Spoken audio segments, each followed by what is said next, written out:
What is up, everybody? This is going to be fun because this is a brand new concept. I'm your host, Tony J. Socatillo, joined by my co-host, Mr. Jason Mezrahi at Win Daily Sports. You can follow me at Tcatillo23. This is brought to you by HNB Media. We are powered by the Sharp app and Win Daily Sports. We decided to do something new because we all have our bad beats. We all have our bad bets. But it's about time that we call these guys out for who they are. The guys that we're supposed to be invested in our research all week. And Jason, within the flip of a coin, in a 3-hour game, they just completely shit the bed and they leave us scratching our head, man. Number one, how you doing? And what's going on, brother? Nothing's worse than the NFL, man. Like, I'm glad to be back, but nothing's worse than the NFL. Like, you can do all your research for a week. You have your season-long fantasy teams. You drafted, way back when, feeling so good about guys like Patrick Mahomes and Dak Prescott. And these guys go out there, and the biggest totals, the biggest spots, and week after week, they disappoint.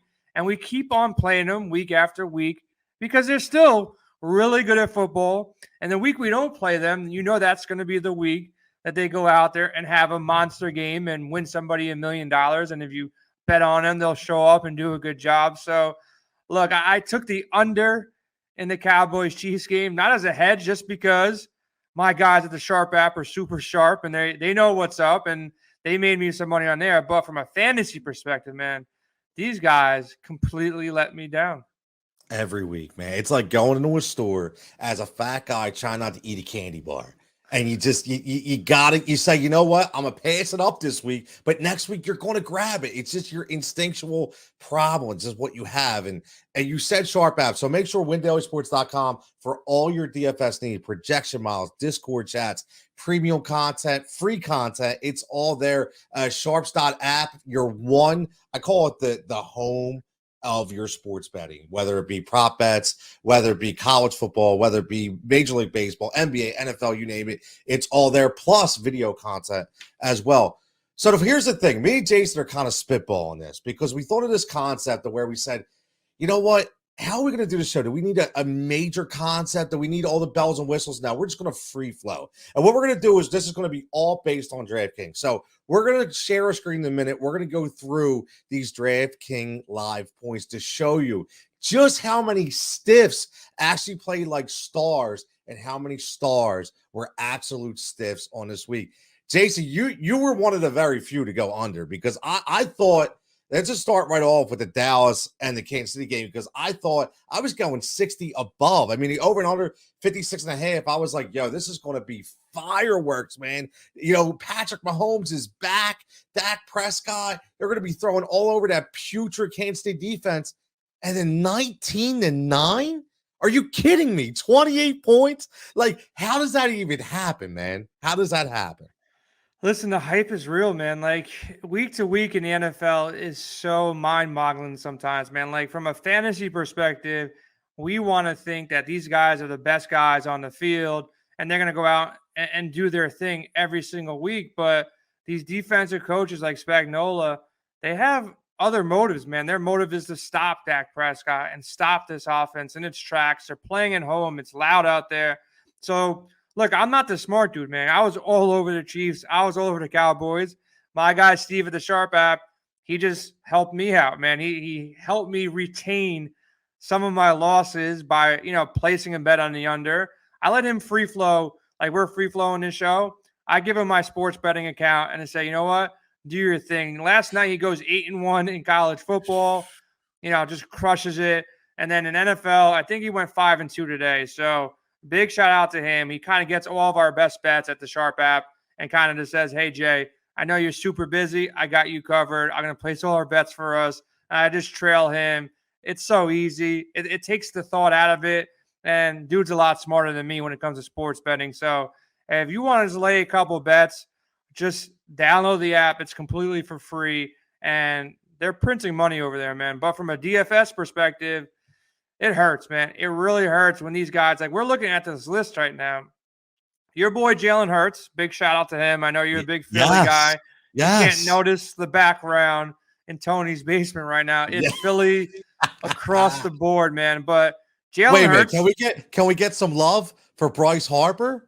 I know you're a New York guy. Listen, I know you hate to do it, man. Got to give some love to MV3. I'm just calling it out the way it is. He had a good season, man. I give him credit, and I still can't believe the Atlanta Braves won the World Series, man. Like, it would have been bad if Philly won, but the Braves are just as bad as a Met fan. But back to football, man. Like, outside of Aaron Rodgers, who was in a great spot, I don't think anybody played the rest of these guys. Yeah, some people played Jalen Hurts.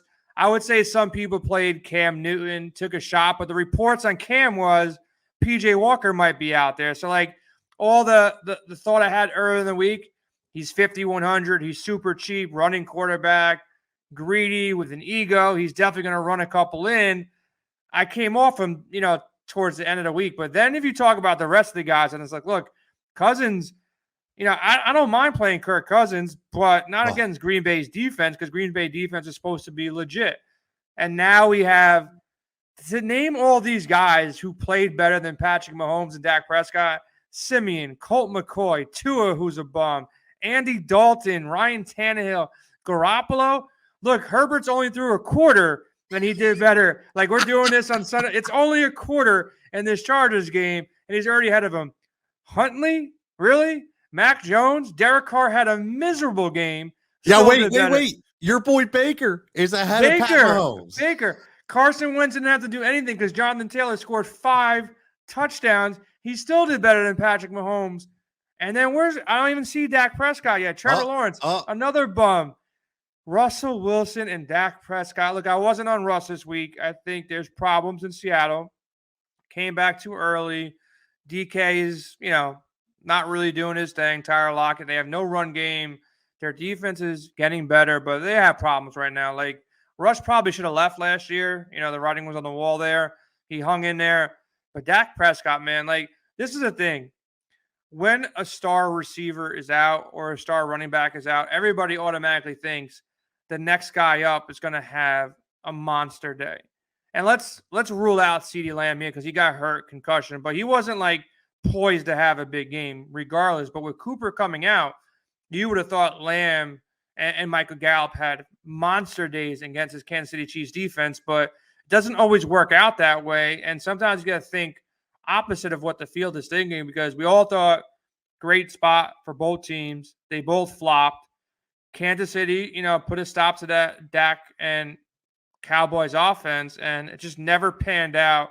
The Chiefs were up the entire game, and all of Patrick Mahomes' touchdowns or the Chiefs' touchdowns all went through the ground, which if you got 2 touchdowns, a 20-point game out of Mahomes will be sufficient enough to be okay where he is priced. But to have both these guys, like whoever was smart enough to bet the prop, no touchdown for Dak, no touchdown for Patrick Mahomes, must have paid out like 10,000 to 1 on some ridiculous number for them each to not have a passing touchdown.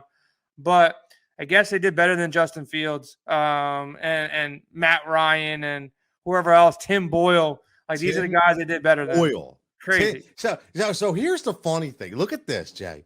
So Tim Boyle, 4,000 gets a point. You'd have been better off starting Tim Boyle for $4,000 instead of banging Patrick Mahomes for 7,600 to get you 9.5. You could have made up 8 points, grabbing a Dalvin Cook and a C-Mac in the same lineup. I mean, it's crazy. And I do got a bone to pick with you because, I'm supposed to be like your Win Daily brother over here. And all week I've been pumping my chest about Cam Newton and Tua and telling you they're plays of the week, and you completely faded me. You completely disregarded me, but that's okay. I'll never play Tua, man. I'll never play Tua. I don't care. Whatever matchup it is, I'll never play that. You got to go with the spots. You got to go. It's the Jets. It's your Jets, your New York Jets. Worst defense in the NFL. Worst defense in the NFL. You got to pick those spots. But listen, how about Tyrod Taylor and Joe Flacco score more points than Josh Allen? He was the highest quarterback on the slate at 8,100. You could have taken any quarterback under Trevor Simeon, and they all smashed. Simeon at 5,300, Cam Newton 5,100, McCoy 4,900, Heineke 5,300, Tyrod Taylor 5,000, Flacco put up almost 19 points at 4,600. All these guys got you there. And they got you there where you could have got any single guy you wanted in your lineup. You know, you could have had Devonte Adams. You could have had Jonathan Taylor. You could have had all the guys who smashed. You know, looking back, you could have paid up. And we all thought, all the pros, all the touts thought it was a week to pay up for quarterbacks and pay down at running backs and potentially pay down, you know, at some wide receiver spots. But the play this week was opposite of the field. You know, basically just do what doesn't make sense and fade Patrick Mahomes and fade the highest over-under. That's NFL for you, man. That's why I love NBA DFS, because, like, at the end of the day, if you play a value guy who's filling in for a star, he's going to go off. And if you play a stud like Giannis or one of these guys like the Joker, they're going to go out there and get you close to a triple-double every single game because it's consistent in the NBA. You really can't stop a guy like Giannis, but we see it. You can stop Dak Prescott. You can stop Ezekiel Elliott because individually, they're nothing without their offensive line. They're nothing without the right game script or the right scheme. So that's why NFL is so tricky and so frustrating, because at any given Sunday, look, it's crazy to me. Now, hear this one out. The Tennessee Titans will look to be, quote unquote, one of the better teams in the league. They lost not only to the New York Jets, which shouldn't be any professional NFL team. Now they lose to the Texans. So, like, what team is actually good in the NFL right now? Well, you know what I want to do? I want to go get a media credential for Tennessee. And I want to talk to Ryan Tannehill and say, bro, listen, 4 picks. Name me a corner on the Houston Texans. How are you throwing 4 picks? Boye ain't there no more, man. Like, how does that even happen?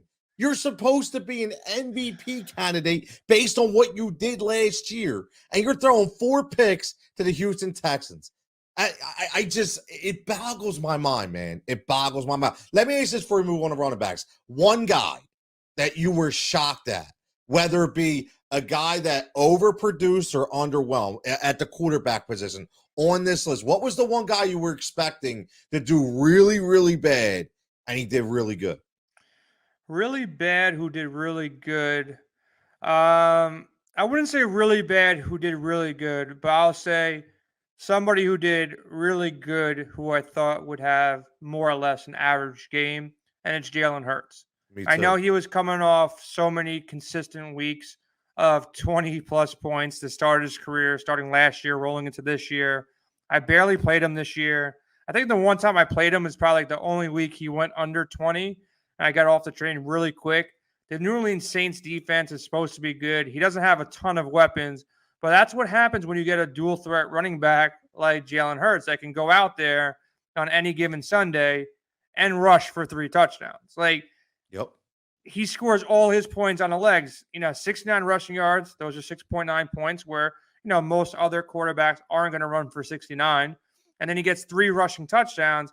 That's why these guys are so dangerous. That's why you have a safer floor in the right spot with a guy like Jalen or Cam or, with Lamar Jackson or Kyler Murray when he's healthy.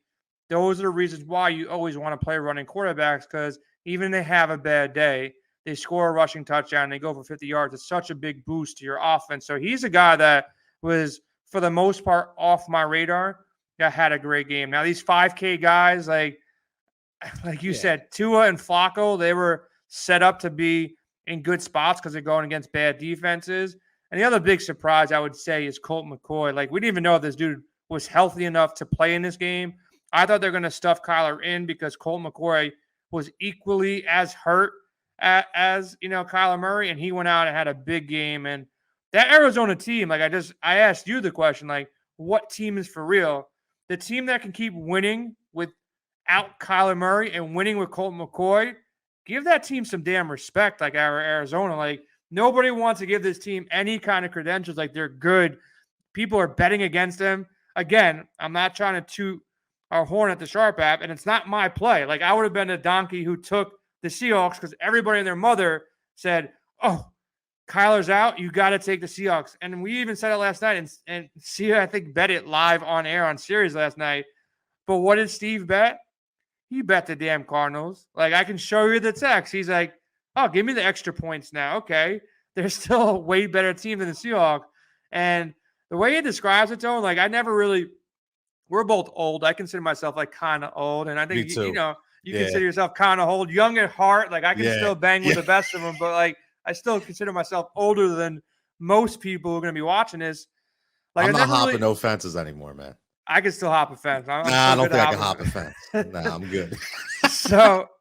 So he always told me, like, and I try to give this analogy, and it's probably a bad analogy, like sharp money, square money. So the square money is the public money. And I was like, and it's like, this is a sucker bet. Like, what do you mean it's a sucker bet? Like, they're such a better team, like betting on Brady in New England. Oh, he's gonna smash them.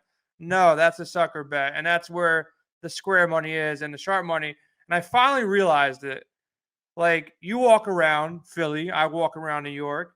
Like, I would say 8 out of the 10 people that I just bump into, they're stupid people. Like, there really are stupid people. Like, I keep myself like tightly around the people I actually think are smart, intelligent people, but like average person is stupid.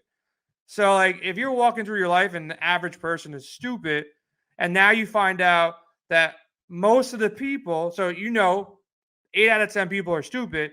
Now you also know 8 out of the 10 people are betting this side of the game.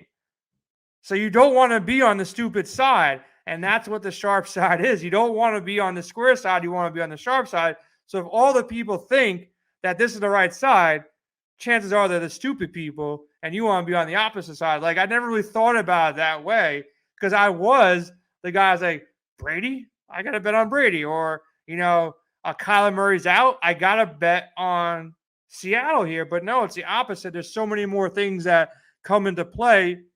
And that's why they say you want to be on the sharp side and not the square side. So, look, shameless plug, go download the app because these guys are way smarter than me. And I just follow their bets, man. From a fantasy perspective, come to me and Tony. But if you want to lay your bets down, definitely go download the app. It's completely for free, man.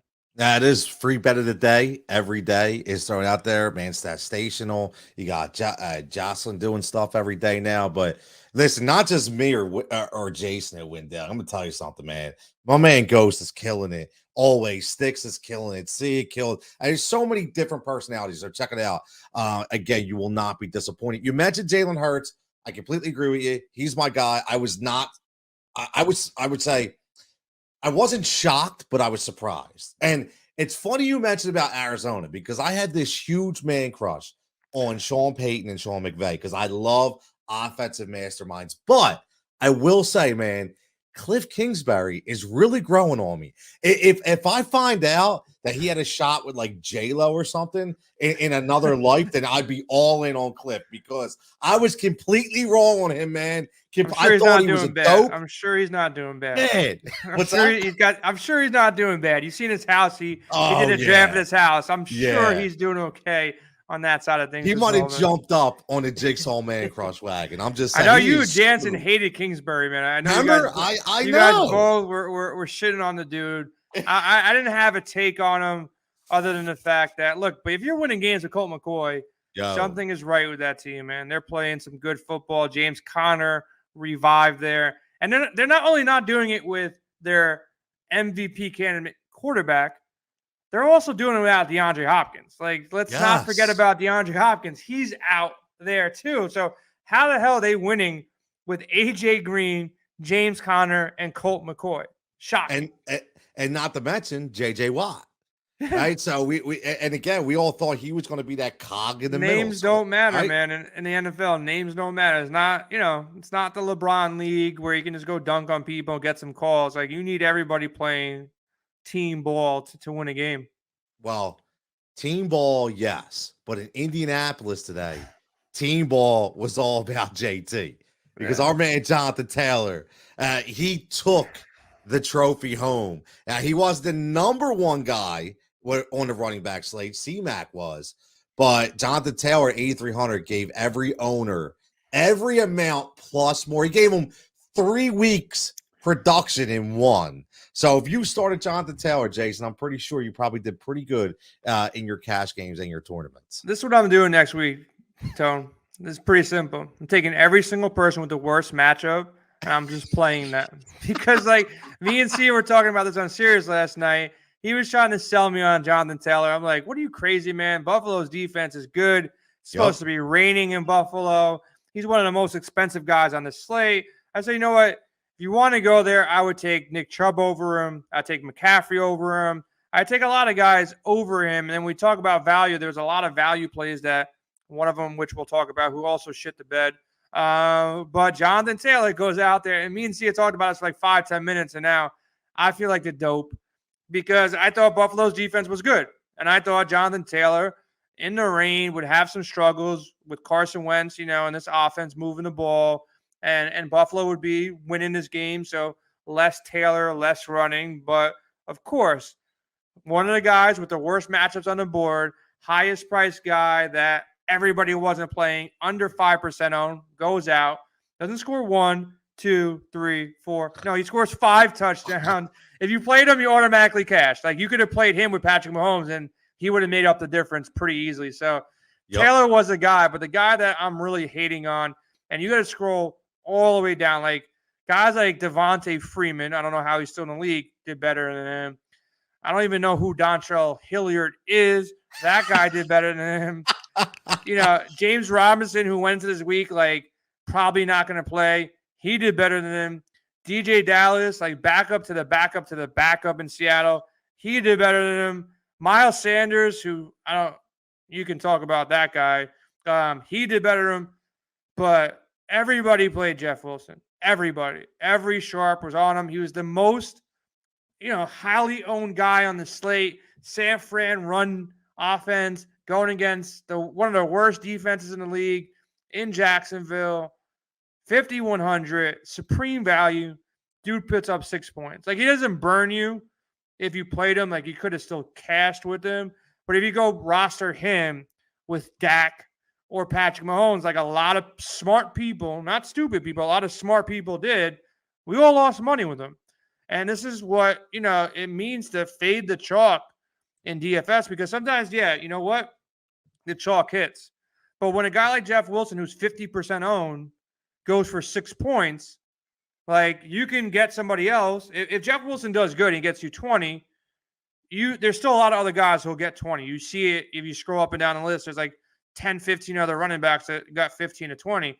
But if he busts and you don't play him and you go to the other guys who I was also on, like A.J. Dillon, respectable game at 15, Mark Ingram, respectable game at 16.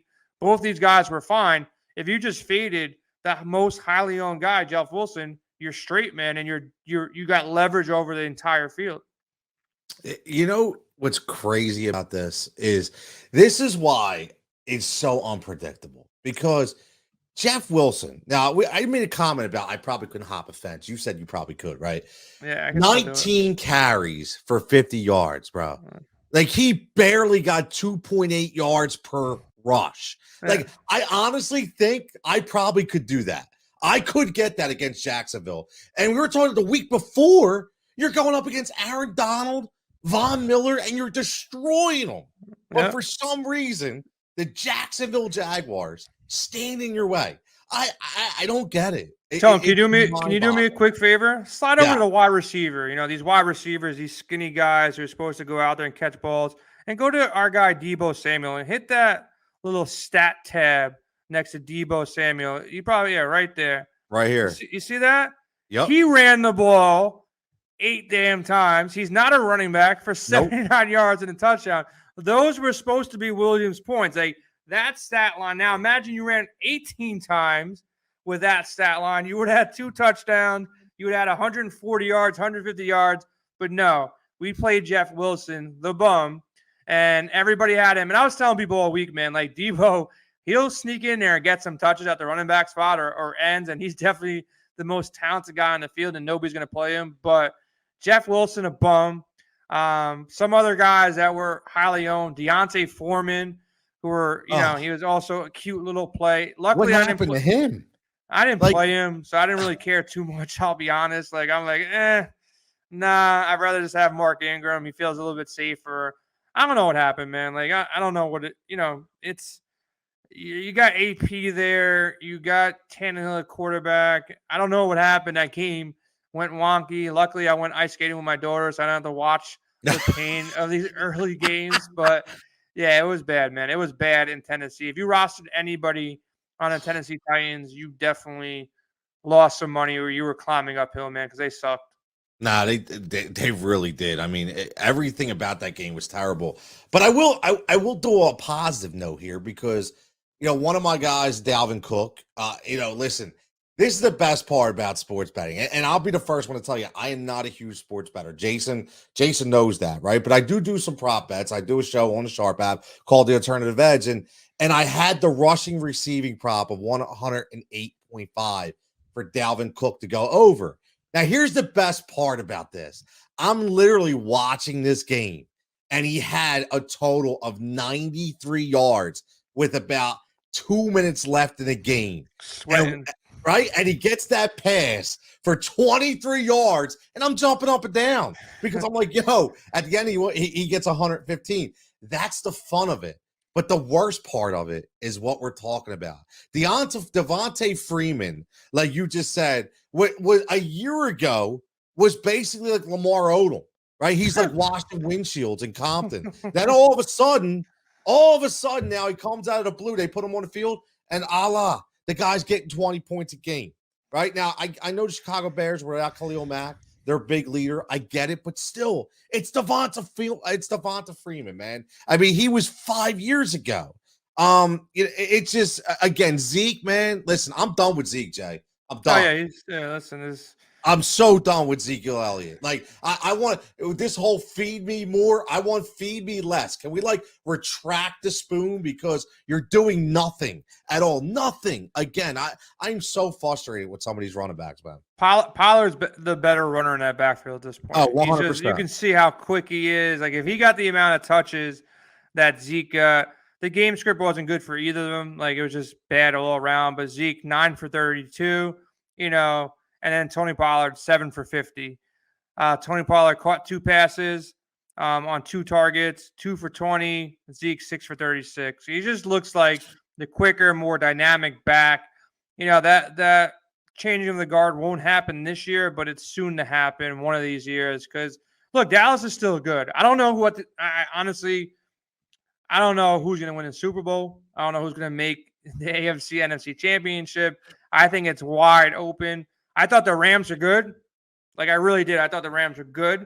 They make these moves to potentially become great, and then they take a step backwards, maybe 2 steps backwards. Like, Stafford can't hit a pass, and then Robert Woods goes down with a freak accident, and then Odell is not going to be good for the locker room. Like, we know that. Like, he's going to be just bad news for that locker room. So there's going to be situations there that I thought they were going to be better, but that team shocked me. Now, Brady keeps on losing. He lost to Washington. That's shocking. The Bills look like they suck. The Patriots look like they're the best team in the AFC. It's like really wonky right now. And Dallas, who we thought was good, now doesn't look good. The Chiefs, who we thought were maybe washed and bad, they look good to potentially great again. So it's all over the place, man. I really don't know which team in the NFL is the best team. The only team I think is, I'll put any money on right now are the Cardinals, man. I think they're a complete team, and you're starting to see that more and more week in and week out. And Green Bay is still in there, man. Green Bay is a good team as well, but Arizona's a team right now. I completely agree with you 100%. And before we move on to wide receivers, I have to put a spotlight, in my opinion, of number one. He's on the ultimate highway thievery list. Okay. And number one, he's my number one DTM list, the offender, the dead to me list. How does Josh Jacobs continue to get hype? This guy is an absolute turd in fantasy footall. Every now and then he throws a 3-touchdown game and everybody's like, oh, Josh Jacobs, he's the man. He stinks. You know who he is? Do you know who Josh Jacobs is? Who?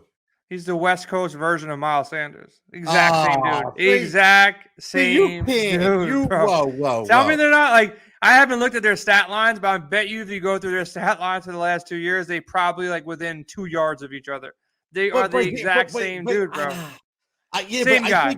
But the track record for Jacobs is so much longer than Miles, man. How? Track record of what? Doing good or bad? I don't even know. Doing bad. When was Miles Sanders good? What's that? When was Miles Sanders good? Listen, For you like a got to week? at least Miles Sanders has an injury excuse to fall back on. Oh, come on, man. Right? Come on. Come You on. got to What give that to injury excuse? Miles. How many games has he played in the last 2 years? Right? Josh Jacobs, he plays games, right? He just stinks. But we continue. I mean, my God. I never play either of them. I never play either of them. Like, Listen, no, you thank know you. what? I like Miles a little more, but I don't play either of them either. I'm just saying. And Antonio Gibson is working his way into that same. Like next year, he'll be that same dude, like guy with this talent that goes nowhere. Like same kind of guy. Like they're just bunched together, man. I don't play any of them, man. I really don't. Well, listen, you talked about Miles, okay, and this is gonna hurt me right here because I'm a Philadelphia guy. You know that. And I see this guy at the wide receiver room, number 1, in Justin Jefferson. And my God, do I look at this guy and just know he could have been a Philadelphia Eagle. This should have been the guy. Justin Jefferson. But again, I got to watch Jalen friggin' Reagor, okay, run a field. Okay, they're going to dumb down the playbook because he doesn't understand the plays. Okay, this is the guy that we needed on this team because he was going to be Tyreek Hill. But week to week, I watched Justin Jefferson just completely obliterate opposing secondaries. Man, Justin Jefferson, Jay, 40 points. Now, I thought he was going to be like a top 5 to 6 receiver this week, but man, I didn't know he was going to be number 1 overall. Look, going against Green Bay, not a great spot, man. No. Like really not a great spot. And lesson learned, man. Like, look, we all played Dallas. We all played Kansas City receivers. Yep. And the Dallas receivers, we played them because Amari Cooper wasn't there. And then look what happened. They all did bad. But then in Chicago, with Allen Robinson not there, Marquise Goodwin and Darnell Mooney both score over 20 in a game that puts up no points. Like that's what I'm saying. Like next week, straight up, I'm gonna at least I'll make a couple items. Like okay, did all my research. These are the great plays of the week. These are the plays that projection models, lineup optimizers, really sharp people are on. And they're gonna play the plays that like nobody likes. Like Elijah Moore. Drops 32. Darnell Mooney, 26. MVS, who can't catch a ball, drops 25. Goodwin, 23. Ayuk, who hasn't even been involved, he drops 21. Yes. Nick Westbrook, like 20. Like, this is just shocking to me. And it happens every single week. It's not like, look, you could have stacked the 2 Jets wide receivers, Jameson Crowder. This is what NFL is about, man. Elijah Moore and Jameson Crowder takes everybody's money. Or Darnell Mooney, a double stack of Chicago wide receivers, they take all the money. It's nuts, man. That's what the NFL is about because it happens every week, and then we still go back and play these guys in the nuts matchup, and they go out there and do nothing. Look at Mac Hollins. Like Mac Hollins was known in Philadelphia for doing like the Pokemon dance. Now all of a sudden he is like a number 1 receiver in Miami, catching touchdowns every other week. Like crazy, man. I can't. I can't. And here's the thing. Like I know we're having a little fun with this, but I will tell you, it is extremely freaking frustrating because Jason knows, I know, any DFS fantasy player that wants to call themselves, whether it be an expert or an analyst, not an enthusiast, an analyst or an expert spends a ton of time breaking this shit down. And that's the frustrating part is because we know how hard we work to try to nail these slates. And when this kind of stuff happens, I'll go back to his point. That's why the NBA, I know it's an NFL show, but the NBA DFS slates are so much better because they're so much more predictable. Okay, yep. I understood. And I know that's what makes NFL such a challenge, which is fine. We live for it. That's why we do it every week. But it's just so goddamn frustrating when we see this kind of production. I mean, come on, Rondell Moore. I mean, where was Christian Kirk? I mean, right away, I'm thinking Christian Kirk, the first 5 games, he's going to be, they don't even look his way. All of a sudden, Rondell Moore is the guy. Like, I can't, man. You just can't wrap your head around it. You really can't. Hey, and who the hell is Des Fitzpatrick? Who the hell is Des Fitzpatrick? We're going to learn next week, man. Next week, me and you are going to make some ugly-ass lineups. We're just going to go out there. We're going to make, all right, Tone, who's the guy that you think is the ugliest on his site? All right, Joe Flacco. All right, let's pick two of his worst receivers and let's stack them up and let's run it back with, your guy Hollins and Jalen Waddle, whatever the case may be. We're going to do more of that moving forward. I feel like prior to next show, we're going to build an ugly lineup sometime during the week. We'll split the lineup. We'll throw up like 20, $50, whatever. I'll cover the cost. We'll make one ugly ass lineup and we'll see if it does better than the lineup that we do all our research and work on. So we'll do one research lineup to make one ugly, and then we'll do a research lineup to make one that's officially like the nuts, like the best lineup that you can possibly make. And we'll see what happens, man, because I kind of like this strategy in the NFL. I think it can bear some fruit, man. No, it can. It definitely can, and I think it's fun, man. It's really interesting too. One thing I will say, and I think a lot of people would agree with this, especially if you play a lot of fantasy football, is there used to be a theory back in the day that they said a lot of like the NFL purists would be like, "Oh, I hate fantasy. It takes away from the game. You don't care about." I'll tell you what, I've learned to be able to hold a conversation in many sports forums because of fantasy sports, because I learned so much more about these players because we do so much goddamn homework on these guys that we know what they had for breakfast the day before. Okay, so I think that's a great part about this. Now, before we get out of here, we can't let the tight ends be out of the conversation. We just can't. I know they're not the top guys on the slate all the time, but I got to give some love to my boy Zach Ertz, who will forever be an Eagle, I should say. I hope he gets a ring with the Arizona Cardinals. But here's what I would say, man.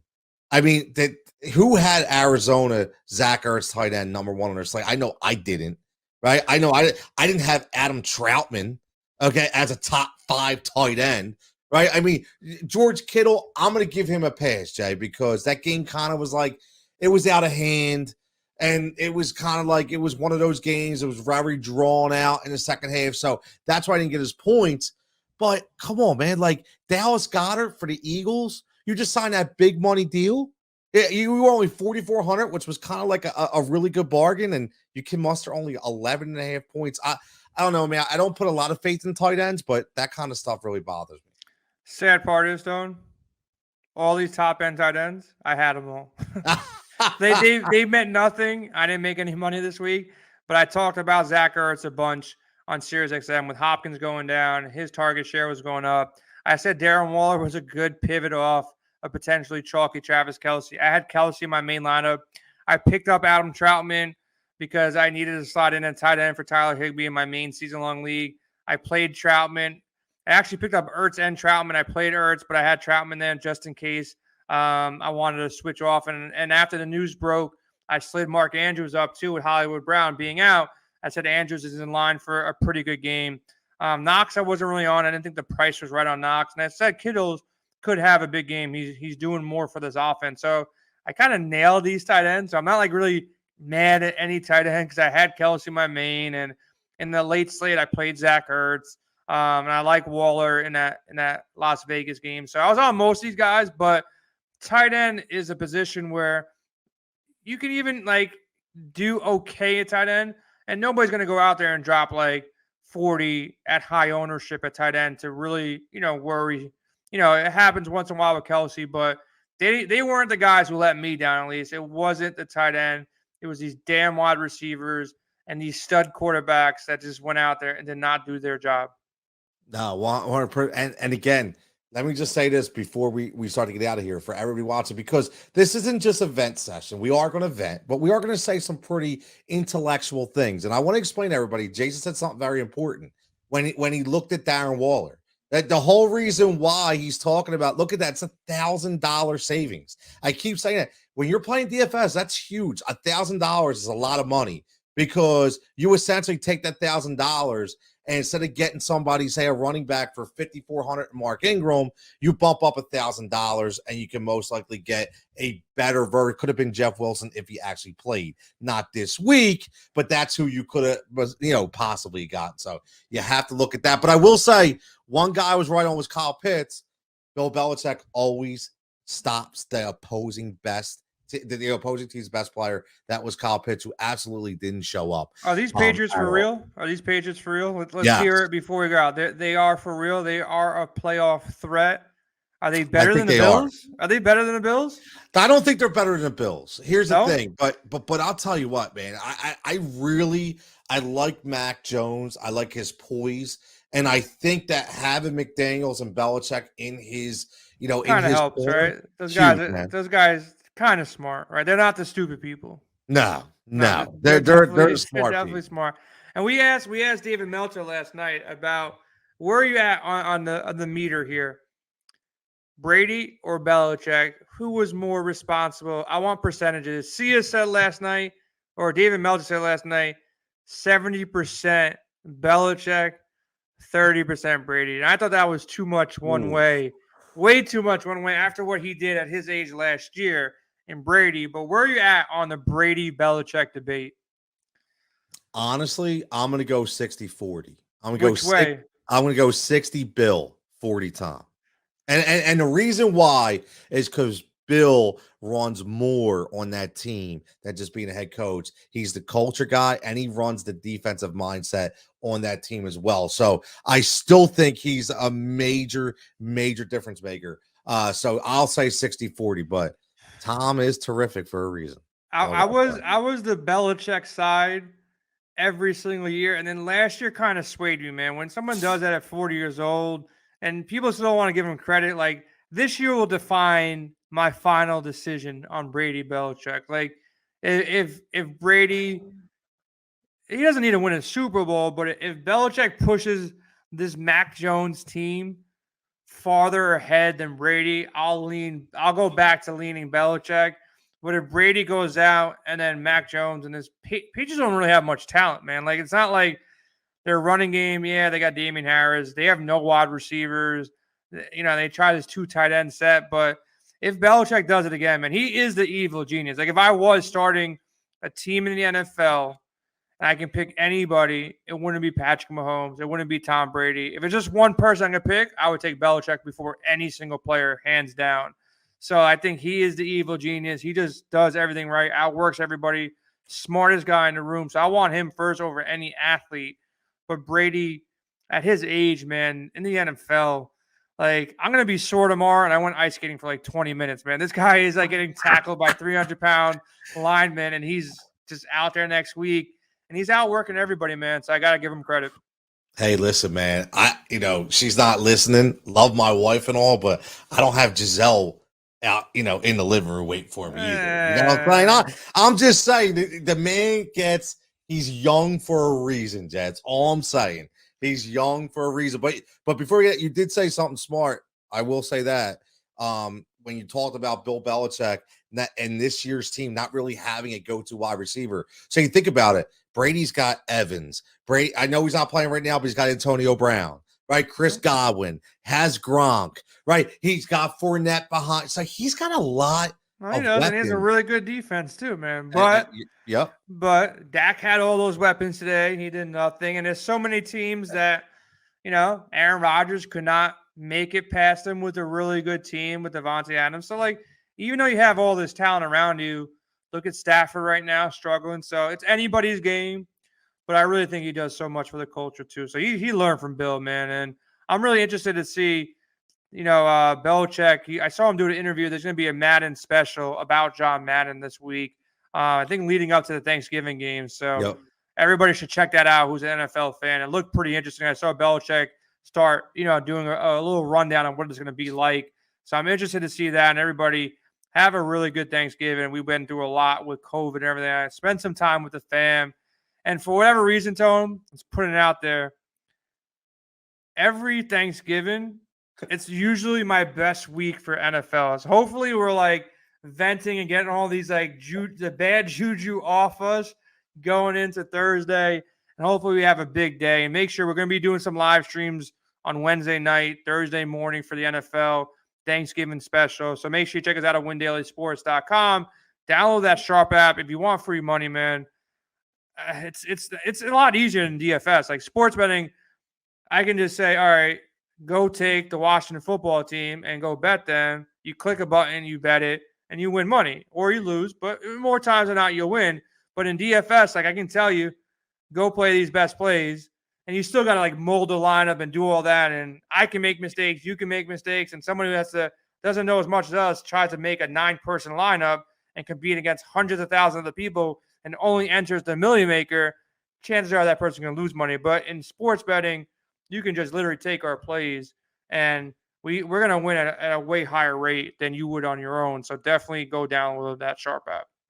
I agree, man. 100%. It's helped me, and it will help you. So we appreciate everybody tuning in. As always, something new, something fresh, and we're going to have some fun with this. Again, brought to you by HNB Media, powered by Win Daily Sports, sharp.app. Make sure you follow them. For Tony, for Jason, everybody continue to stay safe, stay healthy, have a wonderful holiday, and we'll catch you back here